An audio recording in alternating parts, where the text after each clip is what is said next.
I think we should keep it in Australia and say good morning to Russell Crowe. Good morning, Russell. Morning, mate. How you doing? I'm fine. Now, is it the case that are you trying to host a dinner party with a bunch of pals and then Yes, you're very I have kindly stepping? everybody being in the room, being very quiet at the moment while I'm talking to you. The young fella that picked up the phone asked me not to swear. Oh yeah, and how do you feel about that? Don't know where he got the idea that I'd be doing that. That's But it's just a bit like a red rag, though. Right now, I've got it in my mind. I'm not allowed to swear. That's all I'm thinking about. All you're doing is you're looking at the red button that says "Don't press me," and you're saying, "That's right." All I want to do. Anyway, so everybody here just wants to say hello. Yeah. That's just in case you thought I was sitting alone. You don't have a button with an AI bunch of friends. Because we're in the bush on the farm in Australia. So for atmosphere, we thought you'd give you some animal sounds. Please. And perhaps some native birds. Anyway, so that gives you the feeling of the bush, Ryan. Russell, I hope you don't get any more sane in 2024 because your oblique sense of humor is part of the charm of what you've just done to your guests, who must be thinking to themselves, have we just been squawking and mooing on the radio yes, just for you, just for me? I'm on celebrate your is it the losing of your virginity or the gaining of a virgin job? What are we actually? Beautifully put, because that's not bad language. That's just biblical. And I would say it's a new beginning. Shall we go with that? A new start? Yeah, brilliant. And listen, tell me. And I think, I think you're going to do great things in that town. That town is a fascinating city, as we all know. And I think you're just perfect for that place, man. I think the audience is going to find you very, very interesting. What are you currently reading at the moment, Ryan? Oh, you're asking me anything, and I will tell you that, I love my books, and I love crime, actually. And what I'm reading is, I just got on to, so J.K. Rowling, who wrote Harry Potter, has done a whole crime series, writing as Robert Galbraith, and it's the main character is called Strike. It's based in London, very contemporary, really well written. Total page turners and perfect. You know, at the start of the new year where your head is kind of buzzing with everything, you just want something that is just smart and clever and intriguing, and that's exactly what it is. It's wonderful. What about you? Have you anything interesting? Well, I'm building up to shooting Nuremberg. So amazing. I just finished the Jack L. Hyde book, The Psychiatrist and the Nazi, and now I'm deep into the David Irving Goering biography. So my head's sort of filled with all those facts and figures and places and names at the moment. Yeah, of course. You have to be careful who you read, don't you, when you're talking about history like that, because all sorts of danger lies as you move along. What character are you playing in the Nuremberg film? I'm dying to Well, Hermann Goering. You're playing Goering? Yes. So that's why I'm focused on his life and what he would, what he'd achieved beforehand. And the very interesting thing about that Jack L. Hyde book is that the psychiatrist that was, put into the Nuremberg situation with the top 22 Nazis. Yeah. His, the first guy that did that job, his conclusion at the end of the conversation was that, because they were looking for reasons. Why would you be involved in this kind of situation? Why would you drive your populace in this way, And they were looking for ways to call them crazy, and that would make it easy, right? Yeah. Make it easy if you go, okay, all the guys involved in this, they're all just stark raving mad. That's why they did it. But the first psychiatrist, which makes it very interesting, found them all to be completely normal. Yeah, that is fascinating. And for whatever reason, collectively had responded in a certain way. That is. But that's sort of far more intriguing than just simply marking them all as crazy, And it reminds me of that, it was not Hannah Arendt who was watching the Nuremberg trials, or at least the Eichmann trials, and described it as the banality of evil, that these people they could have been working as accountants or teachers, and they just turned, and it would be so much simpler for us to be able to go, they were all psychiatric, they were all unwell, but actually nothing of the sort, as you're saying.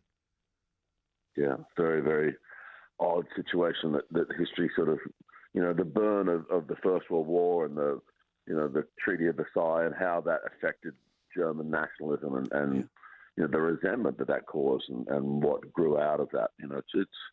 It's a very interesting situation. Now, anyway. Have you explained to your audience how white your legs are? Well, I haven't got into that level of detail. We haven't gone quite granular now, and I was trying to explain a bit earlier on to Chris Evans, who I know you know. Well, they should be warned because come next summer, you might don shorts, and then babies will start crying, and traffic accidents will be caused. And dogs start barking, and house guests start becoming parakeets. I mean, do you want to explain to people why you know about my legs, or how do you feel about that? No, we could probably just leave it to their imagination. No. Ryan is a tennis player, ladies and gentlemen. He likes a game of tennis. Amateur. And in that sport, of course, the normal attire for most players is shorts. And that's how I know the pallor of Ryan's legs.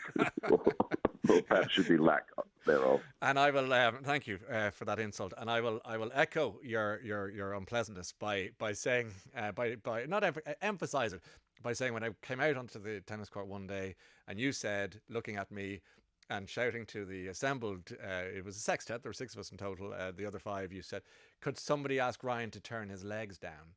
At which point I realised they must be really quite daft. But they hadn't seen daylight for about 34 years. So, because I retired from sport at the age of 9. Yeah, cool, man. So that was what. Anyway, let me ask you 1 or 2 things before I let you go back to your dinner party, which are including when you did, when you've done films in the past, you've taken on an accent. When we were hanging out a little bit, The Pope's Exorcist, I remember you telling me before, we played on a Sunday, and then you were kind of quoting Latin, like long scenes in Latin with the beautiful Italian accent on it. And then if you did a Greek accent with, was it Thor that you were? Thor, yeah. Yep, and you took that accent on there. Will you? I mean, is that something? Are you going to go the same way with Goring, or are you just going to speak in your own accent, or have you thought about that? Or no, there'll be an accent, there'll be a flavour. I've got a lot of there's a lot of hours of tape of him talking, so I can, zero in on how he actually sounded. One of the things about him, man, is he was fully conversant in English. He didn't let on to start with, really, when they first started talking with him, but very soon they realised that he had a huge vocabulary and was completely fluent in English, but he still speaks with an accent.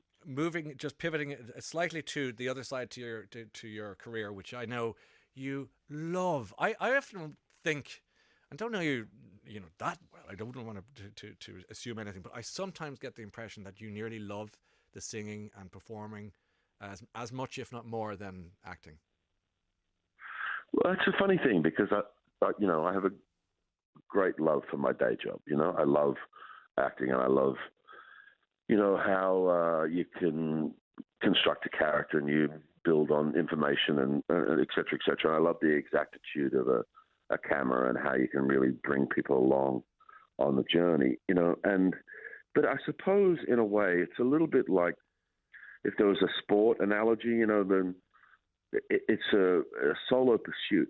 It's kind of similar to golf or something like that, where you're basically really just competing against yourself to get the best out of yourself in a performance. Yet when you're touring with a band, it's like being in a football team, and there's definitely a camaraderie on set with actors for sure, but it's a different kind of energy when you're all performing the same thing at the same time, Yes. And I think when it comes to music, there's just a very joyful space for me to be in, and I love the anticipation of a show, and I love the energy of the actual show itself, and also the sort of adrenaline come down post show. So, it's where I come from, man. I got to film in a very strange journey.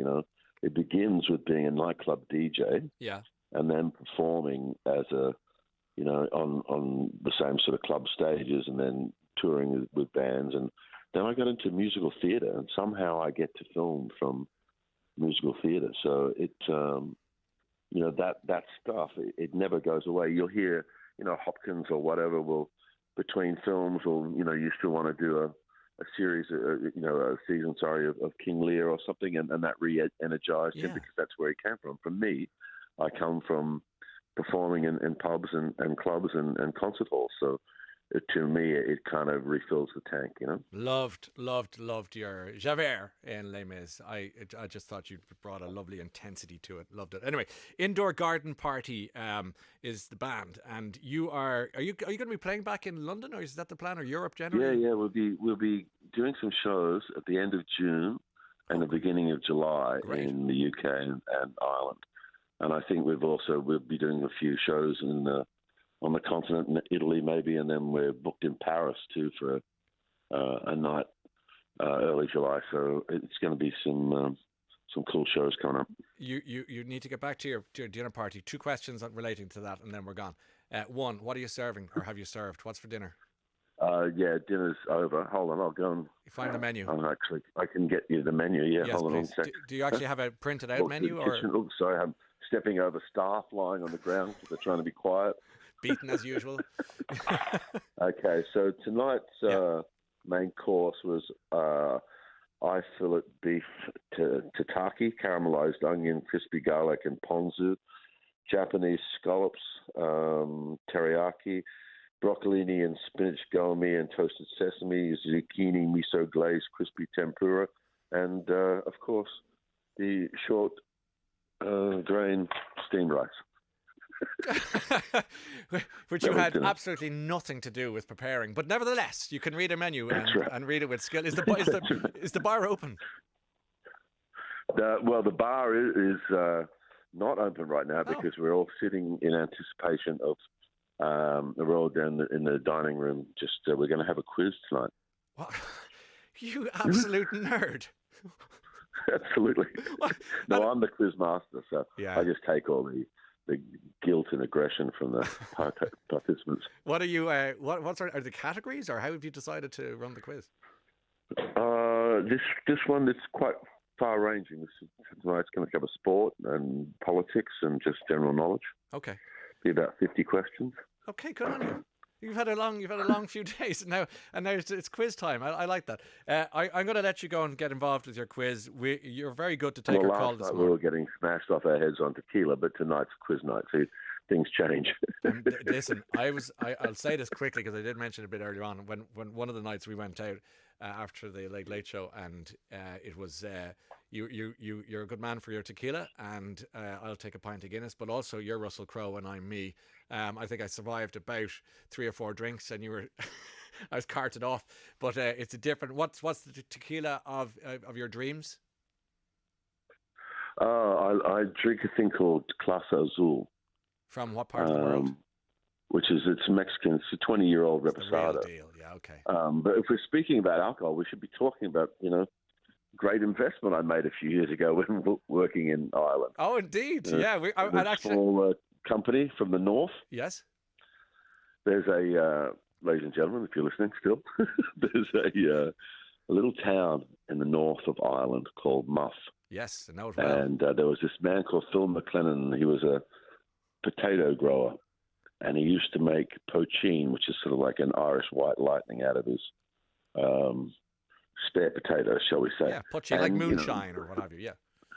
Pretty much, right? And supply it to his friends and neighbours. The legend was that Friday at Phil's was always a good place to gather, And his granddaughter has legitimized the old man's business. And we make, from potatoes, we make both vodka and gin. Yeah. And it is, of course, called the Muff Liquor Company. And it is a great. Why don't we talk about that in June or July next time you're in town? We can go further with that discussion. I look at Russell Crowe. Happy New Year to you, to your party. Good luck with the quiz. Thanks for being with us today. Love you, and we'll see you on the other side. Cheers, mate. Have a fantastic day. You mind yourself. I'm absolutely sure everything's going to go really well for you. Appreciate it. You look after yourself. Russell Crowe joining us live from his party in Sydney, Australia.